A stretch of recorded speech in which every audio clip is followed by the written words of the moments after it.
అద్దెంట్లో ఉండి నెలకి అద్దెలు కట్టలేక చాలా ఇబ్బంది పడేవాళ్ళు నా దగ్గరకు వచ్చిన వాళ్ళు, లేకపోతే చనిపోదామని వచ్చిన వాళ్ళు అదృష్టతను పెట్టుకున్నాక కొన్ని రోజుల తర్వాత తిరిగి వచ్చి కారు మేడ వ్యవహారం అన్ని భార్య పిల్లలతోటి బంధువుల్ని తీసుకొచ్చి అందరినీ మేము ఇంత బాగా పెట్టడానికి మీరే కారణం అని చెప్పి. అంటే మీరు అనేది గురుగారు వాళ్ళకి ఏది అవసరమో ఏది కావాలో అది జరుగుతుందనా? ఆ రోజు మా తాతగారి దగ్గర నుంచి చూసుకుంటే పివి నరసింహరావు గారు, జలగ వెంగళరావు గారు, ఎన్టీ రామారావు గారు ఆయన చనిపోయే రోజు వరకు ప్రతి సంవత్సరం మన తాతగారికి బట్టలు పంపించేవాళ్ళు. ఈయన ఆశీర్వాదం చేసుకుంది ప్రతి సంవత్సరం ఉగాది నడిచేది కదా. నేను ఒకటే చెప్తాను, పాలిటిక్స్ లో చేరే వాళ్ళకి ఎప్పుడు కూడా ఒక్క రూపాయి కూడా ఇంట్లోంచి ఖర్చు పెట్టదు. ఒక్క రూపాయి మీరు ఇంట్లోంచి బయటికి తీసుకెళ్లారంటే మీరు ఫెయిల్ అయినట్లు లెక్క. ముఖేష్ అంబానీ నన్ను కలవటం కోసం ఎవరికి తెలియకుండా భార్యాభర్తలు ఇద్దరు కలిసి వచ్చారు. ఎందుకంటే ఒక గ్యారంటీ ఏర్పడిపోద్ది, ఒక సంతోషం. ఒక ఆయన నవ్వుతానే అన్నాడు, సార్ అదృష్టం పెట్టుకున్నాను 15 రోజుల్లో ఉద్యోగం పోయింది సార్, ఇంకా 30 సంవత్సరాలు నాకు సర్వీస్ ఉంది సార్ అన్నాడు.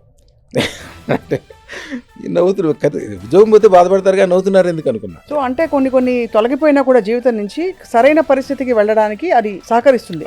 అది కరెక్ట్. ఒక ఆయన అయితే లండన్లో ఇల్లు కొన్నాడు.